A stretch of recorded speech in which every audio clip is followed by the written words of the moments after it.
Merci de nous rester fidèles sur Sensation Essonne. C'est l'heure du MAG, votre rendez-vous quotidien après le journal. Et mon invité est ce soir Olivier Théron. Bonsoir. Bonsoir. Vous êtes auteur de polar notamment et originaire de l'Essonne. Avec vous, on fait un cycle d'émissions sur vos 5 polars que vous avez donc écrits. Et pour commencer cette émission, les auditeurs qui n'ont pas suivi nos précédents rendez-vous ne vous connaissent peut-être pas. Si vous deviez présenter votre univers, c'est quoi l'univers Olivier Théron ? Alors mon univers, c'est d'abord un univers de polar, mais un univers qui a tendance un petit peu maintenant à vouloir s'ouvrir vers d'autres formes d'écriture.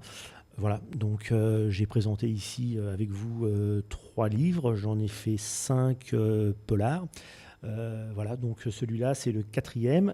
Yama, c'est finalement la deuxième histoire avec Jeannette Denton, c'est-à-dire que je vous avais présenté la fois dernière avec ou sans toi. Donc là, c'est la suite de ces aventures. Ouvrage qu'on va présenter dans un instant. Déjà, pourquoi le polar ? Qu'est-ce qui vous a poussé à commencer par ce style d'écriture, le polar ?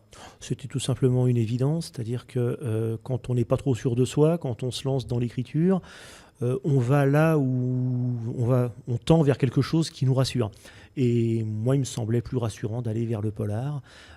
J'étais aussi un bon lecteur de polar, donc voilà, c'était une évidence pour moi. Et donc, après l'écriture de ces 5 polars, on peut dire que vous étiez rodé, c'était une évidence de vous orienter vers d'autres styles ? C'est ça, moi je pense qu'il faut toujours essayer, c'est-à-dire que voilà, alors, par contre il y a des styles que je ne toucherai pas parce que je n'ai aucune sensibilité là-dessus, c'est la science-fiction par exemple, ça je serai incapable je pense. Après le reste, une fois qu'on maîtrise à peu près les codes du polar, on peut aussi s'orienter vers d'autres formes d'écriture. Le roman d'amour, le roman historique, voilà, tout est ouvert. Après, il suffit de s'y frotter. Vous le disiez dans les précédentes émissions, ce qui vous a donné aussi ce goût de l'écriture, alors c'est pas un auteur de polar, c'est Tolstoï. C'est ça. J'adore Anna Karénine, le livre Anna Karénine, que j'ai lu à plusieurs reprises. Les descriptions du sentiment amoureux sont particulièrement... c'est fantastique, quoi. Voilà, il n'y a pas de mots. Donc, arriver à ça, c'est quand même waouh, c'est quelque chose de fort. Voilà, donc c'est ça qui peut-être, il y a sûrement d'autres choses, mais c'est vraiment ça, si je dois retenir quelque chose, qui m'a donné envie un jour. Je me suis dit, quand je serai grand, ça serait bien que j'essaye de faire pareil. Maintenant, je suis grand et je ne fais pas du tout pareil, mais j'ai mis quelques mots sur des pages et j'ai réussi à faire quelques livres, ce qui suffit à mon bonheur. On parle ce soir de Yama, à retrouver bien sûr aux éditions Mon Petit Éditeur. Déjà, Yama, ça veut dire quoi ? Alors c'est pas une marque de moto, Yama, c'est le dieu de la mort en Inde. C'est une affreuse statuette qui est toute laide. Pourquoi je l'ai appelé Yama ? Déjà, pourquoi l'Inde ? Parce que pour une fois, j'ai voulu un petit peu sortir de mes petits sentiers battus, c'est-à-dire qu'habituellement, je vais plus vers des endroits que je connais. Là, j'ai dû me documenter. Finalement, ce qui m'a donné envie d'écrire une histoire qui démarre, elle démarre juste en Inde, c'est que je suis tombé sur une photo, je crois que c'était dans National Geographic, une photo du Gange avec des gens qui se baignent dans l'eau boueuse et puis le Gange qui part à l'horizon avec un pont. D'ailleurs, on retrouve cette image dans mon roman. Donc j'ai voulu commencer ici avec des articles que j'avais lus aussi sur les orphelins là-bas. Voilà. Donc j'ai fait un petit mélange de tout ça et j'ai absolument voulu faire commencer ce roman-là. Mais il fallait que, pour que Jeannette Denton puisse enquêter, il fallait bien que ça se déplace un petit peu vers Marseille au départ, et puis qu'il y ait eu des interactions aussi en Angleterre. Alors Yama, vous le dites, c'est la suite de cette trilogie. Premier volet, c'était Avec ou sans toi. On retrouve donc l'héroïne, Jeannette Denton. Qui est-elle ? Rappelons un peu ce qui s'est passé dans le précédent livre. Alors Jeannette Denton, c'est avant tout une jeune fille qui a eu une enfance très très difficile, qui s'est beaucoup battue, qui a fait des bonnes rencontres, qui s'en est sortie, qui est tombée amoureuse, qui a formé un couple, qui a eu un enfant. Ce couple n'a pas tenu, et dans le second volet, dans Yama, c'est aussi, au-delà de l'histoire, c'est aussi suivre son itinéraire à elle. On la voyait, on la retrouvait dans Londres dans le premier volet, là c'est en Inde. Alors on la retrouve partout. On la retrouve partout, elle voyage beaucoup. Oui, elle voyage beaucoup, et elle va se retrouver aussi dans une ville qui, moi, m'est chère aussi, c'est Marseille. Alors j'ai voulu faire Marseille parce que je crois que j'étais allé à Marseille dans le laps de temps où j'ai écrit ça et que j'avais envie qu'il y ait quelque chose qui se passe à Marseille. Et donc elle va rencontrer quelqu'un à Marseille, quelqu'un qui va devenir un personnage récurrent qui s'appelle Ange. Voilà, et donc ça va être un partenaire pour elle, un partenaire d'enquête.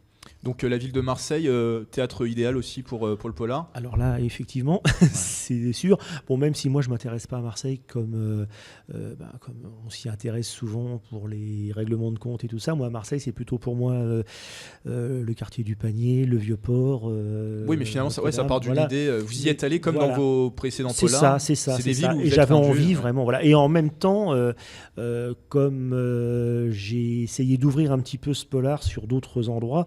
Donc comme ça, il y a eu Bratislava, Budapest, plein d'autres endroits où je suis allé, où j'avais envie qu'il y ait au moins une petite scène qui se déroule dans ces pays où je suis allé et que j'ai apprécié.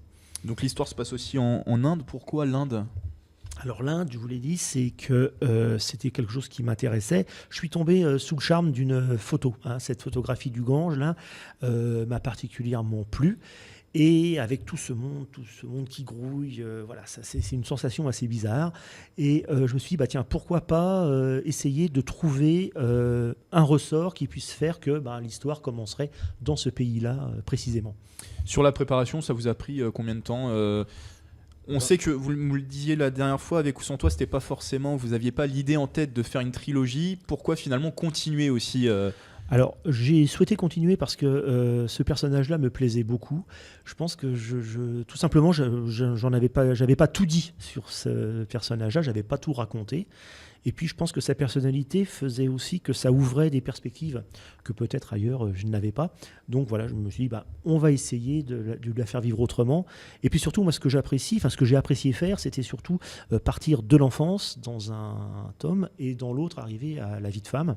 Voilà, donc on suit son évolution réellement. C'est-à-dire que je pense, à mes yeux, peut-être aux yeux du lecteur ce ne sera pas ça, mais à mes yeux, c'est aussi important de suivre l'évolution de Jeannette que l'évolution des enquêtes. Est-ce quelque chose d'intéressant finalement de voir son évolution elle grandit, elle vieillit. C'est ça. Alors je pense aussi que là, on ne se refait pas. Je pense que c'est cette façon qu'ont les gens qui ont pas mal dégusté de pouvoir quand même se construire et de faire des choses qui vont au-delà de ce qu'on pouvait penser qu'ils puissent faire. Voilà, donc Jeannette, elle fait partie pour moi de ces personnes-là. Voilà. Dernière question, où peut-on trouver cet ouvrage ? Alors on peut le trouver sur le site de mon petit éditeur et sur tous les sites de vente en ligne, Fnac, Amazon, comme il est répertorié, il suffit de taper Olivier Théron et tous les livres s'affichent. On le rappelle, le titre c'est Yama, à retrouver bien sûr aux éditions Mon Petit Éditeur. Merci Olivier Théron d'avoir été avec nous. Bonsoir. Je le rappelle, auteur de Polar notamment et originaire de l'Essonne, et on peut retrouver toute votre actualité sur la page Facebook Olivier Théron, auteur, tout attaché. C'est la fin de ce mag sur Sensation Essonne, une émission à retrouver en podcast sur radiosensation.fr. Excellente soirée à tous.